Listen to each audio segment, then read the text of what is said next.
మీ business ఏదైనా మీ ఊర్లో promotion చేయాలంటే అది సుమన్ టీవీతోనే సాధ్యం. ఇప్పుడే సంప్రదించండి.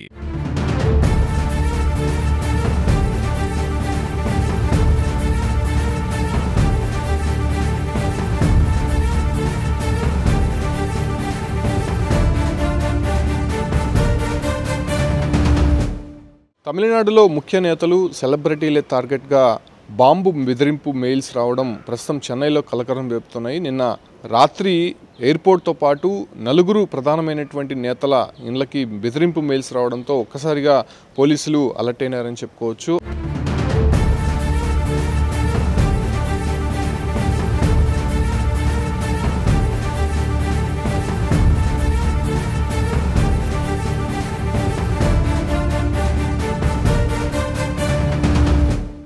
ఆల్వార్పేటలోని సీఎం స్టాలిన్ నివాసంతో పాటు రాజ్భవన్లోని గవర్నర్ రవి కార్యాలయానికి, దాంతోపాటు కూడా తమిళనాడు బీజేపీ చీఫ్ కార్యాలయానికి, నటి త్రిష ఇంటికి కూడా బాంబు బెదిరింపు మెయిల్స్ వచ్చినట్టయితే తెలుస్తుంది. అయితే వచ్చిన వెంటనే కూడా పోలీసులకి సమాచారం ఇవ్వడంతో అక్కడ బాంబు డిస్పోజల్ స్క్వాడ్తో పాటు స్నైపర్ డాగ్స్తో అదే రకంగానే పోలీసులు కూడా ముమ్మరంగా గాలింపు చర్యలు చేపట్టారు. అయితే ఎటువంటి పేలుడు పదార్థం దొరకకపోవడంతో ఒకంత పోలీసులు అయితే ఊపిరి పీల్చుకున్నారని చెప్పొచ్చు. అయితే తరచూ ఇలాంటి బాంబు బెదిరింపు మెయిల్స్ కాల్స్ రావడంతో ఒకంత తమిళనాడులో షాకింగ్ గురి చేస్తోంది. మనం ఇప్పటివరకు చూసాం, ఎయిర్పోర్ట్లో ఒక ఫ్లైట్కి సంబంధించి కూడా ఇటీవల బాంబు బెదిరింపు మెయిల్ రావడము, అది కూడా ముంబై నుండి ఢిల్లీకి వెళ్ళేటువంటి ఈ ఒక ఫ్లైట్లో దాదాపు 200 మంది ప్రయాణిస్తుండగా ఫ్లైట్ ఫ్లై అవ్వగానే బాంబు ఉంది, పేలిపోతుందని ఒక మెయిల్ రావడంతో ఒక్కసారిగా షాక్ గురైనటువంటి ఎయిర్పోర్ట్ సిబ్బంది వెంటనే ఎమర్జెన్సీ ల్యాండింగ్ చేశారు. సో ఇదే తరహా వాతావరణం అనేది అటు చెన్నైలో కావచ్చు, మిగతా ప్రధానమైనటువంటి మార్గాల్లో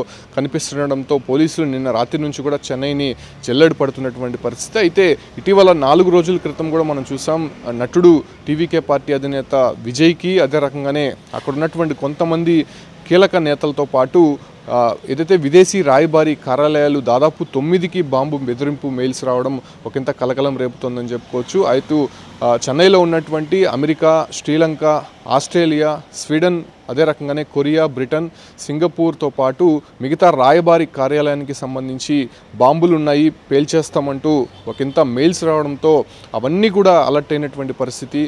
పూర్తిగా జల్లెడ పట్టిన తర్వాత అక్కడ ఏమీ లేదు, అది ఫేక్ మెయిల్ అని తేలడంతో ఒకంత పోలీసులు కూడా ఊపిరి పీల్చుకున్నారని చెప్పుకోవచ్చు. అయితే ఇవాళ జరిగినటువంటి ఈ ఒక్క బాంబు బెదిరింపు మెయిల్స్తో ఒక్కసారిగా చెన్నై నగరం షాక్కు గురైంది. సెలబ్రిటీ ఇళ్లలో మొత్తం కూడా ఇప్పటికే భద్రత అనేది పెంచారని చెప్పుకోవచ్చు. సీఎం స్టాలిన్ నివాసానికే కాదు, అటు గవర్నర్కి కూడా బాంబు బెదిరింపు మెయిల్స్ రావడము ఒకంత షాక్కు గురి చేస్తుందని చెప్పుకోవచ్చు. అయితే ఈ ఒక్క మెయిల్స్కి సంబంధించి కరూరు తొక్కిసలాట ఘటన, అదే రకంగానే డిఎంకే మాజీ మంత్రి సెంధిల్ బాలాజీ అనే పేరు ప్రస్తావిస్తూ కూడా మెయిల్స్ రావడము ఒకంత ఆందోళన కలిగించేటువంటి అంశంగా మారింది. తమిళనాడులో ఉన్నటువంటి కొంతమంది ఆకతాయిలు ఇలాంటి పనులకు పాల్పడుతున్నారా, లేకపోతే ఇంకెవరైనా ఇలా ఉద్దేశపూర్వకంగానే చేస్తున్నారన్న దానిపైన కూడా పోలీసులు దర్యాప్తు చేస్తున్నారు. అయితే బాలాజీ అనేటువంటి వ్యక్తిని ఇప్పటికే పోలీసులు అదుపులోకి తీసుకున్నట్టు తెలుస్తుంది. అతని దగ్గర నుంచి సమాచారం అయితే రాబడుతున్నారు. బట్ అతను చేశాడా లేకపోతే ఇంకెవరైనా ఉన్నారా అనే దానిపైన కూడా ఇంకా తేలాల్సి ఉంది. అయితే చెన్నైలో ఉన్నటువంటి కీలక నేతల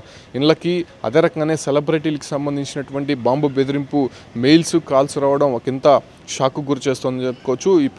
అంటే నిన్న రాత్రి నుంచి కూడా ఎయిర్పోర్ట్లో కూడా బాంబు ఉంది, పేల్చేస్తామని చెప్పి ఒకంత మెయిల్ రావడంతో అక్కడ ఉన్నటువంటి మొత్తం కూడా జల్లెడ పట్టినటువంటి పరిస్థితి. అయితే ఇక్కడ ఏమీ లేకపోవడం, ముఖ్యంగా వచ్చేటువంటి ఫ్లైట్స్ కావచ్చు, అంటే చెన్నై నుంచి ఫ్లై అయ్యేటువంటి ఫ్లైట్స్కి సంబంధించి కూడా క్షుణ్ణంగా తనిఖీలు నిర్వహించిన తర్వాత ఊపిరి పీల్చుకున్నటువంటి పరిస్థితి. ముఖ్యంగా సీఎంతో పాటు అటు గవర్నర్కి బెదిరింపు మెయిల్స్ వచ్చాయి కాబట్టి కొంత అలర్ట్ అయ్యారు. సెక్యూరిటీ మరింత పెంచినటువంటి పరిస్థితి అయితే కనిపిస్తోంది. చెన్నై లాంటి మహానగరంలో ఇటువంటి ఫేక్ మెయిల్స్ రావడము, అది కాకుండా సీఎం, గవర్నర్తో పాటు మిగతా సెలబ్రిటీస్ని టార్గెట్ చేయడం వెనుక ఉన్నటువంటి ఉద్దేశం ఏంటి అనే దానిపైన కూడా స్పెషల్ ఇన్వెస్టిగేషన్ కొనసాగుతోంది. దానికంటూ ఒక టీంను ఏర్పాటు చేశారు. ఇప్పటికే దానికి సంబంధించి కూడా సైబర్కి సంబంధించి, అదే రకంగానే ఉన్నటువంటి ఎక్కడి నుంచి వచ్చింది, అదే రకంగానే దానికి సంబంధించినటువంటి ఐడీలు కనుక్కునేందుకు స్పెషల్ టీం అయితే పనిచేస్తుందని చెప్పుకోవచ్చు. అయితే ఇప్పుడు వచ్చినటువంటి మెయిల్స్ కారణంగా ఇప్పటికే చెన్నై నగరం అంతా కూడా కొంత తనిఖీలు చేస్తున్నటువంటి నేపథ్యంలోనే